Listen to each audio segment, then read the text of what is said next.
तुम्ही काय करता इथे? का येऊ नये मी इथे? नाही तसं नाही, उलट छान वाटतं इथे. हो, मग तर मी येऊच नाही इथे. असं का बोलताय? हो, कारण मला काहीही छान कसं काय वाटू शकतं, नाही का?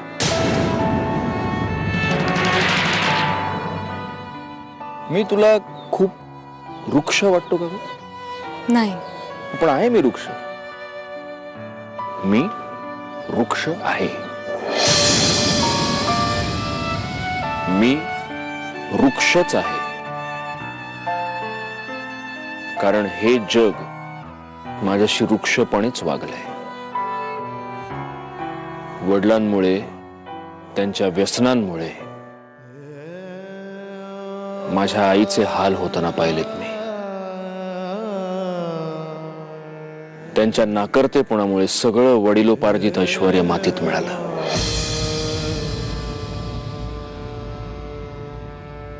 माझी आई 2 लहान मुलांना घेऊन रस्त्यावर आली.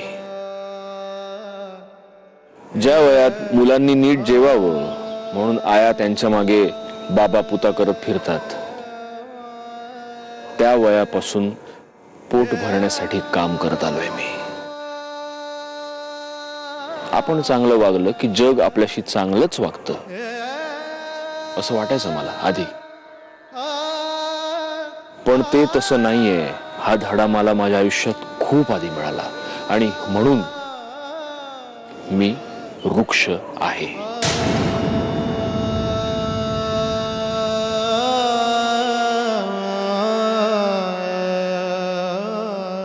पण मला नाही वाटत तसं. आधी माझा प्रॉब्लेम काय होता माहिती आहे मंजिरी?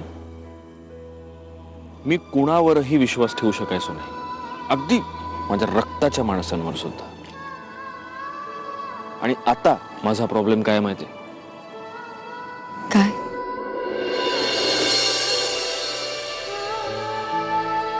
मी तुझ्यावर खूप विश्वास ठेवू लागलोय. तू माझ्या इतकी जवळ आलीस की जर तू मनात आणलंस तर तू मला दुखावू शकतेस.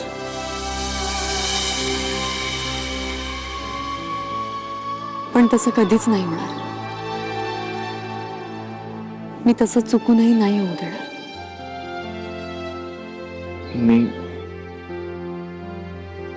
मी तुला नाही सांगू शकत मंजिरी माझं तुझ्यावर किती प्रेम आहे. प्लीज प्लीज म्हणतोय मी, माझ्या विश्वासाला तडा जाईल असं कधीही वागू नकोस प्लीज. मी वचन देते तुम्हाला, तुमच्या विश्वासाला तडा जाईल असं मी कधीच काहीच नाही करणार.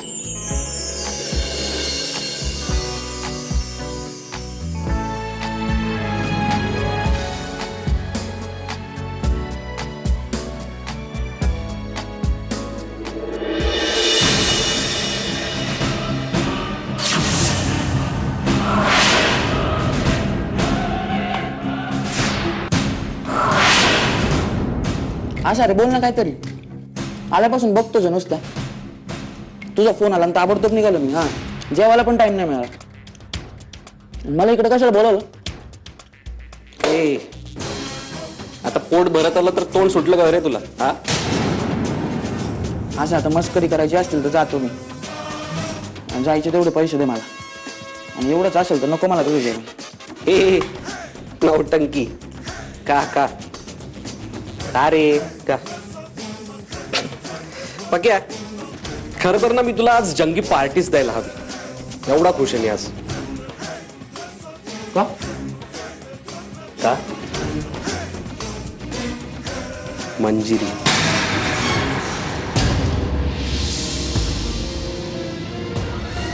मंजिरी? हो, मंजिरी. मस्त पार्टी जोडून आलोय मी तिच्या घरातल्या सगळ्यांसमोर, आणि तेही तिच्या घरात.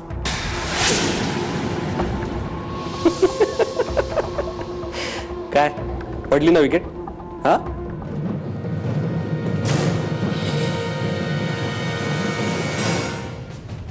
हे बघ,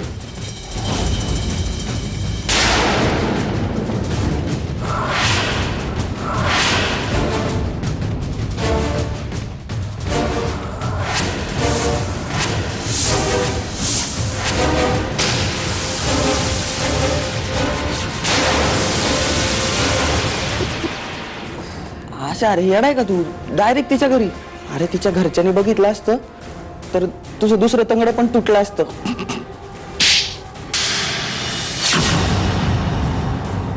आला ना राग? हा, मी फक्त तुझ्या एक कानाखाली मारली तर तुला एवढा राग आला? आणि तिच्या बापाने माझा एक पाय कायमचा निकामी करून टाकलाय, अशी सोडून मी तिला? हा, खूप मजा वाटते ना तिला? हा, नवऱ्याबरोबर नाचत होती, मी इथे काठी टेकवत टेकवत प्रत्येक पावलागडी दुःख भोगतो. नाही, आता मी तिला सुद्धा दुःख भोगायला लावणार. आणि यावेळी व्याजासकट ते परतही करणार. नाचायची भारी हौस आहे ना तिला? आता बघ कसं नाचवतो मी.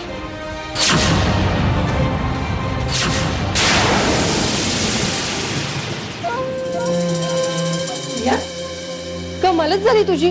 का अगं बॉम्बच टाकलास ना? हात जोडले तुझ्या समोर एवढ्यात. अगं काय बोलून गेलीस आहे तू? म्हण सत्यजितला तुझी गरज आहे. अगं तिकडे मावशी होती तुझी, मंजिरी होती, त्यांच्या समोर सरळ सरळ बोलून गेलीस बाई. त्यात काय आत्या? खरं तेच सांगितलं ना, खोटं सांगितलं का? अगं हो, पण मंजिरीने जे खरं मानलं मग मंजिरीला खरं काय ते कळायलाच हवं. असं बी तू तर तिला अगदी मुठीतच बांधून ठेवलंयस. तिचं सोड ग.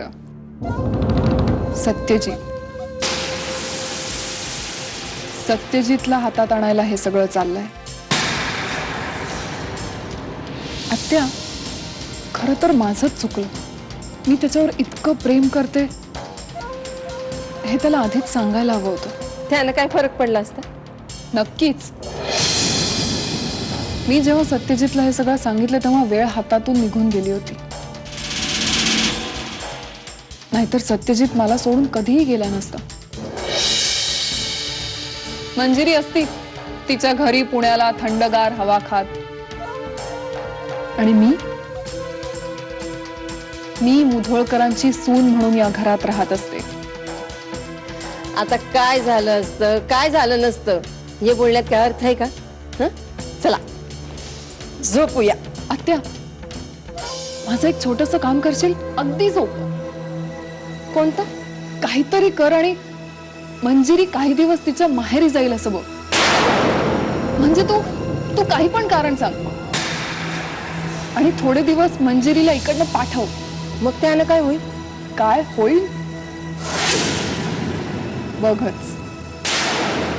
फक्त एकदा मंजिरी इथनं गेली पाहिजे.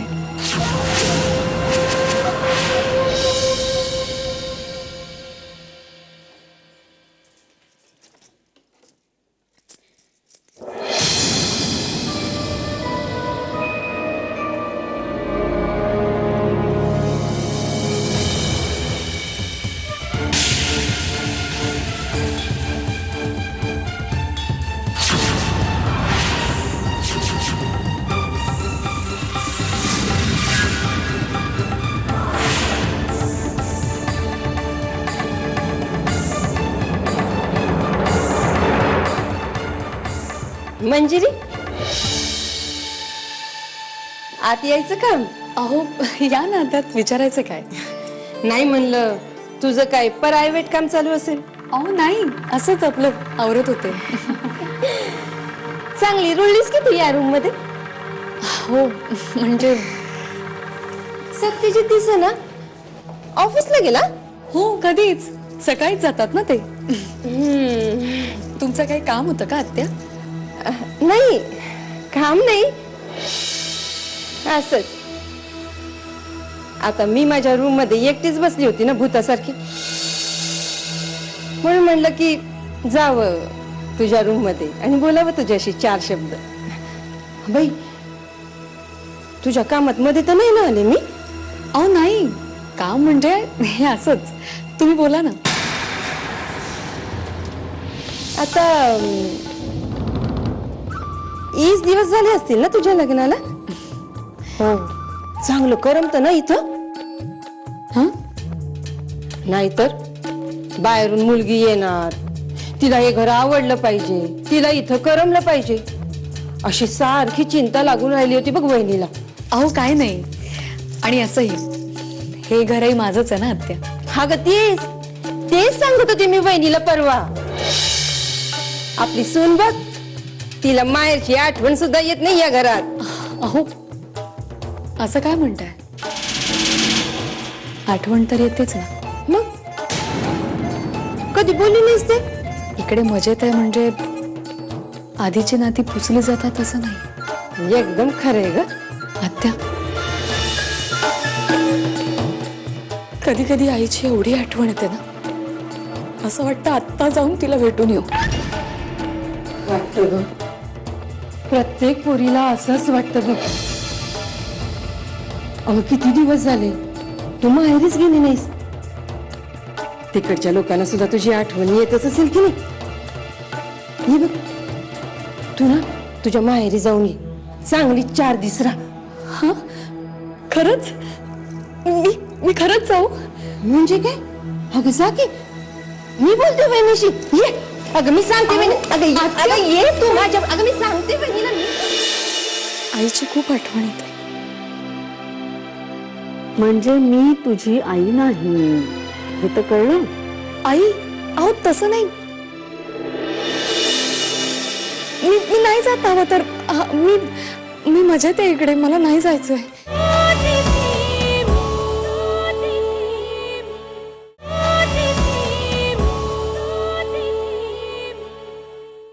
अगं ये. अगं ये, मी सांगते वहिनी. तू ये, तू काय काळजी करू नको. आत्या ऐका ना. ये. काय झालं मंजिरी? काही त्रास होतोय का ग? नाही कुठे काय? आता ती स्वतःच्या तोंडाने सांगणार बाय. आपण नको का समजून घ्यायला? काय झालं वंस? काय झालं? अगं सून या घरात आली आणि तू तुझ्या या सुखात तू इतकी रमलीस की बस. अगं तू या घरात नवीन सून आली होतीस ते दिस आठव. वंस, काय झालं ग मंजिरी? अगं 10 दिवसातच मला माहेरची आठवण येते म्हणून गेली होतीस की माहेरी? वंस, आता इतक्या वर्षांनी भांडणार आहात माझ्याशी, राहून गेलेलं ते? नाही ग, पण आपल्या मंजिरीला काही आठवण येत नसेल तिच्या माहेरची.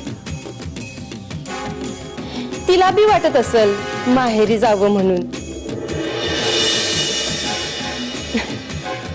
आणि काय ग, नव्या नवरीला माहेरची किती ओढ असते ते विसरलीस व्हय? मंजिरी, तुला जायचंय? नाही म्हणजे अगदीच तसं नाही,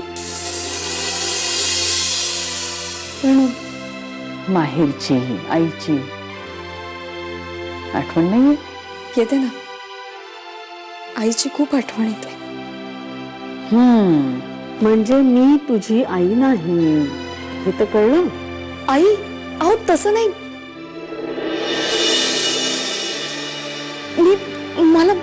मला तसं नव्हतं म्हणायचं. प्लीज तुम्ही चुकीचा समज नका करून घेऊ. मी नाही जात हवं तर. मी मजेत आहे इकडे, मला नाही जायचंय. मंजिरी, अगं किती घाबरतेस? मी गंमत केली थोडीशी. पण खरं सांगू, तुझी इतकी सवय झाली आहे ना की तू 2 दिवस कुठे जाशील ही कल्पनाच करवत नाही मला.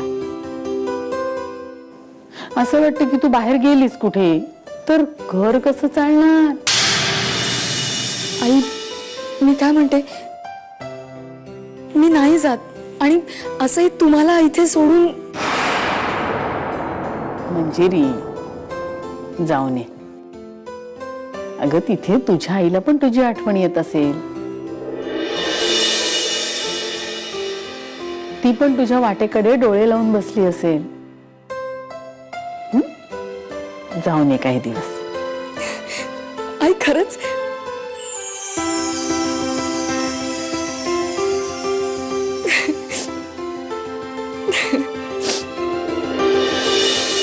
पण ती गेल्यावर तू नेमकं काय करणार याचा पत्ताच लागू देत नाहीस.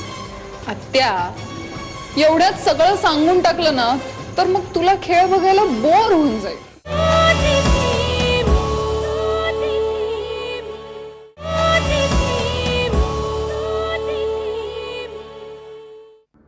प्रिया, अगं तुला अख्खं घरभर शोधलं मी. शोधायला काय झालं इतकं? आणि असून असून मी कुठे असणार आहे? किचन मध्ये, नाही तर गार्डन मध्ये, नाहीतर या घरातली कामं करणार कोण? आता हे समज सोडून दे. काय झालं? इतकं खुश होण्यासारखं काय आहे? काय झालं? अगं तुझी या किचन मधून थेट मास्टर बेडरूम मध्ये सोय करून आली आहेस कुठं? आत्या, काय झालंय ते सांग नीट. झालं, काम झालं. तू रात्री सांगितलेलं काम मी सकाळीच पूर्ण केलं. म्हणजे मंजिरी मंजिरी माहेरी जाणार. बहिणीने बी त्याच्यावर शिक्का मारलाय. आत्या, यू आर ग्रेट. अगं कोणाला काय बी करू दिलं नाही मी. मंजिरीला जबरदस्ती वहिनीकडे घेऊन गेले. वहिनीला बी नाही म्हणायचं चान्सच दिला नाही. सगळी आई आंब्याची कृपा ग. कधी जाणार आहे ती? जाय की आज नाही तर उद्या. आत्या, तू ना माझा एक खूप मोठा प्रॉब्लेम सॉल्व्ह केलाय. आता हे समज मी तुझ्यासाठी केलं, पण तू मी काय कसला ताकाला तूर लागू देत नाहीस. काय केलं मी? आता मंजिरी जाणार, त्याची समधी सोय मी केली, पण ती गेल्यावर तू नेमकं काय करणार याचा पत्ताच लागू देत नाहीस. आत्या, एवढ्यात सगळं सांगून टाकलं ना तर मग तुला खेळ बघायला बोर होऊन जाईल. पण मी काय म्हणते, मंजिरीला गेलंच पाहिजे का? नाही म्हणजे तिनं पण पाहिलं असतं ना इथं राहून तुझा हा खेळ. नाही आत्या, गुलाबा जवळचे काटे बाजूला केले ना की गुलाब सहज आपल्या हातात येतो. लय लांबचा विचार करायलीस तू. आता आत्या, अजून एक छोटस काम तुला करायचं. आता काय? आणि ते थोडस पुण्य तुमच्याही पदरात पडू दे. जा जरा देवदर्शनाला वगैरे. अगं पण आताच जाऊन आलो की आम्ही. पण मंजिरी इथून गेल्यानंतर जा ना, मावशीला पण घेऊन जा सोबत. अच्छा, म्हणजे खेळ तुला खेळायचाय पण बघायला कोणी बी नको. वा प्रिया वा.